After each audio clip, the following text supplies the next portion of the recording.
Good afternoon, peeps. My name is Femi Ishola. I'm part of the Money Matters team at Word of Faith. And today we're going to talk briefly about knowing the state of your finances. And that has a few elements to it. So we're going to go into knowing your income and your expenses, set yourself a budget, and also creating a plan of how to better manage your finances as well. But before we get going, I just want to put a disclaimer out there that I'm not a financial advisor. So if you have any major financial decisions that you wish to make, please seek the advice of an expert and a qualified financial advisor. So all I'm going to be sharing with you today are just some techniques and some insight into some tried and tested methods that's helped a number of people to get a better control of their finances and to really start becoming masters of their own money. So let's get into it. The first thing that I kind of want to share with you guys is really the truth around budgeting and what budgeting really is. I'm quite surprised when I speak to a lot of adults that they don't have a budget for their household. They don't have a budget for major things in their lives, and not because they don't want to, but just because they don't know how to do one, or they don't know what the purpose of it is. So let's go ahead and explain what a budget is. So a budget is really an estimation of income and expenses over a specified future period of time. It's also a plan of how you spend your money. A budget can be made for a business, it can be made, as I said, for a household, for charities, for a church, pretty much anything where money is going to be involved, and anything where income and expenses is going to be involved. So if we kind of back that with some scripture as well, and to kind of give you a wider picture as to why we're looking at money, Proverbs 27:23 says that know the state of your flock. If you go to Proverbs 21:20, it says that the wise have wealth and luxury, but the fools spend whatever they get. I'll come back to that point in a few minutes to actually explain, the application of that verse. Luke 16:11 says, "And if you are untrustworthy with worldly wealth, who will trust you with the true riches of heaven?" And Proverbs 13:22 says, "Good people leave an inheritance to their grandchildren, but the sinner's wealth passes to the godly." So I'll just give you a brief, background as to why I'm so passionate about speaking about this topic. So, as I mentioned, maybe in previous services or previous Money Matter sessions, basically two events occurred in my life over the last year. One of those events is that I became a dad for the first time. Which is amazing and also scary at the same time. And it got me thinking really about what I'm going to pass on to my child, what kind of inheritance, what kind of start I would like to give them when they come of age, when they get to 18 or 21, when they want to start making some key financial decisions. Like, what would I pass on to them? And I really didn't have that much knowledge purely because my parents, did the very best that they could. They gave myself and my siblings an amazing life, but we never really talked about money in the household. So, as I mentioned before, again in other sessions, there's only a few places where you actually learn as a child. One of the places is in school, and the other place really is at home. And in school, we don't really talk about money. You do a lot of maths, you do a lot of English, you do a lot of history, you cover a lot of topics in school, but I bet you can't recall the amount of times you actually spent in school speaking about what a cash ISA is, or how do you manage a credit card, things that are fundamental to your life. Because I just find it strange that you go through school, you go through life doing all these other subjects, and the one thing that's going to be a constant in your life until you die, which is money and how to manage it, is never talked about really in school, or it's not talked about to a great degree, because I'm aware that some schools delve into some of these topics. So that was one thing. I was like, there was a major gap in my knowledge in terms of what I could do with money and how I was going to pass it on to my child. The second event that happened is that I lost my father in the same year, and for me, what that really opened my eyes to was the fact that unfortunately, death is a taxable event. And when somebody passes away, there's a lot of financial implications. There's funerals, there's wills, there's all kinds of things. There's insurance claims and all that kind of stuff. And again, it just got me thinking that I don't have enough knowledge about how my money is going to be passed on to my children or to my spouse. And also, am I making my money work as hard as I could right now whilst I'm here, so that when it's time to make a transition, I hand over something that's going to give the next generation in my family a good starting point, and they can then follow on from there. So those two things combined really is what got me thinking and what got me learning and studying about money and how and its application and how we can become better at it. So hence why I get so passionate about it, because that the generation after me, the generation after you, depends on the decisions that you're making right now with the money that you have.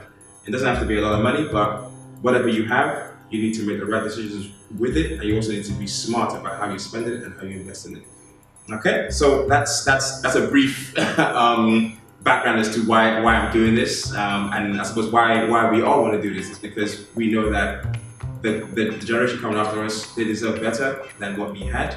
So we therefore need to do stuff now, and we also need to invest our time into learning what the key fundamentals right now, so we can pass it on to them in that educational manner.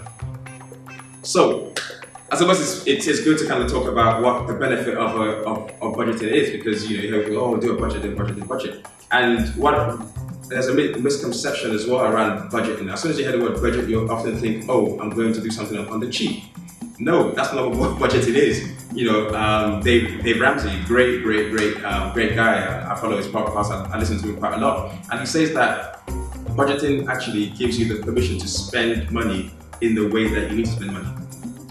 So you don't. It's not doing things on the cheap. It's not being a bum. It's actually making a plan for your money, because as I mentioned before, a lot of people earn money, but you actually don't know where the money goes. You'd be surprised how many working adults, get paid, at the end of the month, and 2-3 days into it, they've got next to nothing left in their bank account. Because, as I've said it, before, and I say it again on this video, it doesn't matter how much you make. It doesn't matter if you're earning £1 million a year.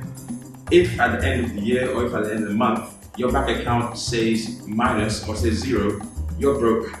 You haven't managed that money appropriately, or your expenses are higher than your income, or your income and your expenses are just balancing out. And that's a dangerous place to be, because if things happen, as life does, in life things happen, you're not going to be able to be, how can I put it? You're not going to be able to respond in a way that is progressive, should I say. If something happens now and you need, £2,000, if you haven't put aside money, or you haven't saved, or you don't have a rainy day fund, how do you navigate that? You're gonna have to go get a loan with a high interest rate. That's gonna put you into more debt. So it's a cycle. So it's quite key that we know what our money is doing. We know how it's coming in, and we also know how it's going out and to what it's going to. Does that make sense?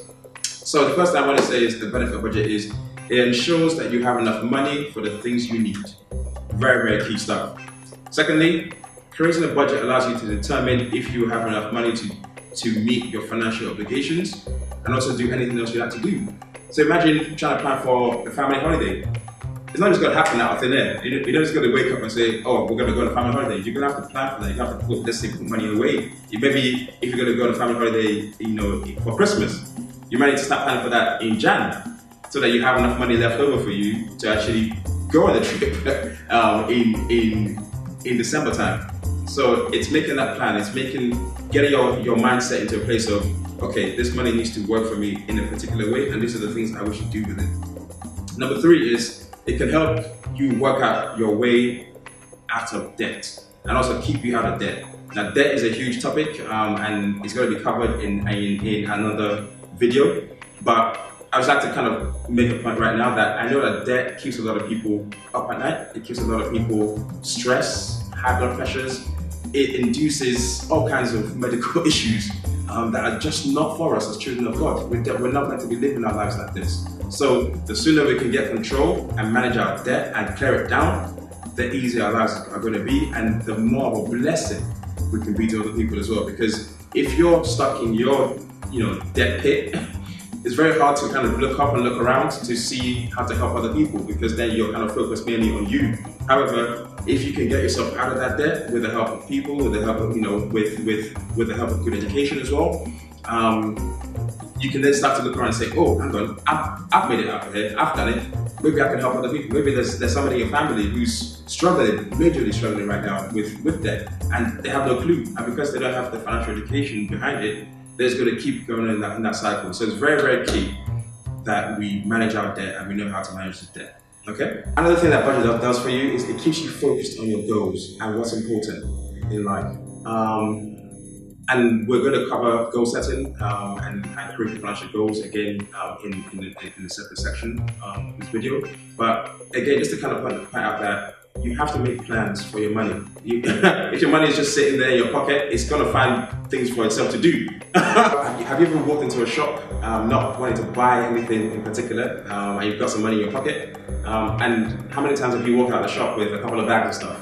Because you haven't planned to spend the money, but because money is in your pocket, and you didn't know what you're going to do, you think to yourself, oh, nothing's on sale, so you're going to pick it up.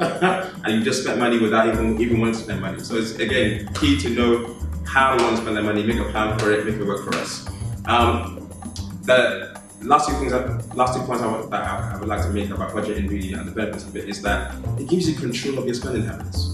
As I've mentioned earlier, it just gives you that kind of discipline as to say, when you walk into a store or into any kind of establishment, you know what your money is about to do. It's not a surprise to you. You see what I'm saying? It doesn't catch you unawares. You know that, okay, I'm going in here to buy this item. You go in there, you buy it for the best price that you can, and you walk out. Just when they have it to control, because you said, okay, at the start of the month, I've only got £100 for this thing. So therefore, if you go beyond the £100, you've now gone over budget. So it keeps you honest in your spending habits, and also keeps you accountable. So if you set yourself a budget per month, and every month you go back and review it and you're overspending, there's a certain level of accountability there, especially if it's within a family setting. If it's within a husband and a wife, for instance, and you've both come together to set a budget, and every single month somebody is overspending, you're going to have to discuss with your partner or with the family to say why you're overspending. So it keeps you very, very honest, and it's something that just as a side note, I would advise couples to please set a budget together. Don't do a budget for yourself alone and a budget for your spouse alone. Do come together as a family, pray, and set the budget together, because it's both your money. It's not my money, her money, his money. It's our money. So it's better that we all know the state of our finances. The question really is now, how do I go about setting a budget? So this is how we're going to do it. I'm going to give you some steps of how to do it. If you just make a note or pause the video, write it down, replay it, whatever you want to do, and then we'll discuss how you kind of look at the outcome of your budget, and then what you should do next after you've done your budget. So first thing that I will need you to do really is I need you to detail what your monthly income is going to be. So this could be your wages, it could be benefits, it could be interest, it could be whatever it is, And if you remember, income is anything that puts money into our pockets. It's coming into our pockets. So don't discount it. Even if it's £10 coming in from somewhere, it's income. It's coming into your pocket. So I'm going to need you to just detail that out on one side. Just put at the head of it income, and then list out whatever it is. If it's wages, put wages, and then put the amount coming in per month. If it's benefits, put the benefits in there and put the amount coming in per month. If you get paid weekly, then you need to turn that into a monthly figure. So you simply need to multiply that by 52 weeks in the year, and then divide that by 12, and that will give you your monthly amount. So if you just go ahead and do that, and just get what your monthly figure is. So if it's number 3, just add that all together, and then you should give you a total income per month. And that's what we're after, is the total income per month. And this is net, so not gross. So if you're making 50K a year, whatever it is, please work out what the net is. This means after tax and after NI, all that kind of stuff. What actually you get in your bank account physically is what we're working with, your net income. So after you've done that, and after you've figured out what the total is, what I then need you to do is, I need you to put another header on the other side of the paper, or the other side of the spreadsheet, whatever you're using, and I need you to call it expenses. And this is the fun part for most people, is I need when they go through what they actually spend money on. So I need you to list out all your expenses. You can put them into categories if you like. So you want to put like household, and you want to list out all the household expenses in one category. You want to put personal expenses. Maybe you want to put a category of hair care, gym, whatever it is, transportation expenses, whatever it is. You just need to kind of list that. Make sure you really go through it in detail. What I like to do when I kind of don't know sometimes if something's going out is I have to use my bank statement and look at maybe all my direct debits that are going out from that. And I also like to look through and see if there's any recurring expense that keeps coming up. I'm like, okay, what's happening there? So list that out. So whatever the expense is, if it's going to the barbers, put it down. If it's you got a gym membership, that's an expense. It's coming out of your pocket. So put it down. So just make a list of all the expenses on the other side of the piece of paper or on the spreadsheet. And then what you need to do then after that, as we did with the income, is you need to total up all your expenses per month. And then put that figure down at the bottom there. So once you've done that, here comes the kind of crunch moment. You need to then deduct all the total expenses away from the total income. So I'll say that again, is you just look at your total expense figure and you need to take that away from your total income. Okay? Now, there are three outcomes that can happen after you've done that. The first outcome is this, is that your income is bigger than your expenses, in which case you have a positive figure, which is good. It means that you've got money, you've got disposable income after you've met all your financial obligations for that month. Okay, so you've got a plus figure, whatever it is, even if it's £1, you still got a plus figure. Okay, so you're in a good place. Option number two that can happen is the figure could say 0. So in which case, it means that your income meets your expenses dead on. It means there's no room for any kind of unexpected situations to happen. It means that there's no room for any kind of emergencies, really. It just means you're just about making it with the income that you've got right now. So if your income were to drop, then your expenses would be larger than that income, okay? So that's if that figure is 0. The third outcome, and unfortunately this is the outcome for most adults that I speak to, is that your expenses actually are larger than your income, in which case you're going to see a negative figure, a minus figure, after you've done that deduction. So this means that obviously you're spending more than you're making, okay? So the three outcomes again is 1, your income is larger than your expenses, 2, your income matches your expenses, and 3, your income is less than your expenses, okay? So the next question you need to ask yourself is, what should I do now? Now that you've appraised your income and your expenses, you've seen roughly what's going on per month, what should you do now? Well, step number 1 really is you need to challenge every expense on your list. You should ask yourself really, if that expense wasn't there, what would be the impact of that in my life? Because often when I started doing this, I would say, if you ask yourself the question of, do I really need this expense? The chances are, within a day or so, you probably find a reason why you need that expense. The number of people that I've seen, have a gym membership on their list, they haven't gone to the gym in years. but it's just coming up every single month. It's going up, £20, £20, £20, £20, £20 here and there. That's even good, if that's even a cheap one. But you need to really question and challenge every single expense. So if there's an expense on there for takeout, if you keep seeing Just Eat coming up over and over again on your bank statement, and it's going at like 50 pounds a week, that needs to be challenged. You need to say to yourself, okay, what am I really doing here? Is that expense required? Is it something that's gonna change my life drastically if I cut it out? If I cut it from my expense per month? So I needed to really, be brutal, be honest with yourself about this, because it's very, very key, and just say and really challenge those expenses on that list. Okay? So, like I said, ask yourself that question: do I really need this expense in my life? And if the answer to that question is yes, the next question you then need to ask yourself is, how do I lower that expense? Because there's some expenses that we just need in our lifestyle. So, if you have a house, you're gonna need heating.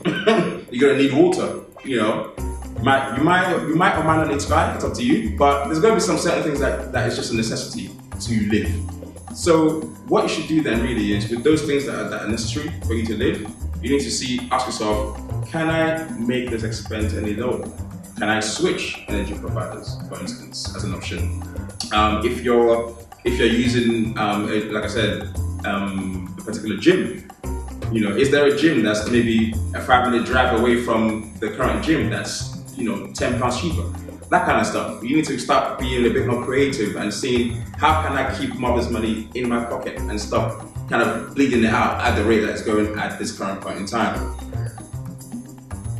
However, if the answer to the first question is no, i.e., I don't need this expense, then I need to do something very drastic.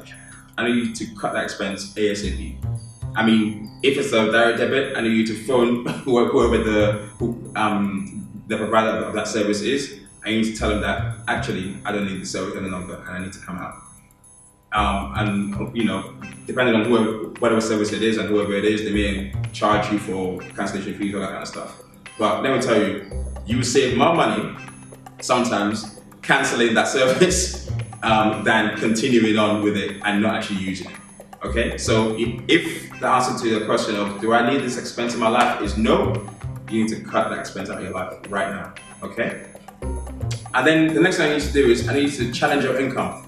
So you need to start asking yourself questions like, how can I make more from what I'm doing right now? Can I add an additional stream of income perhaps?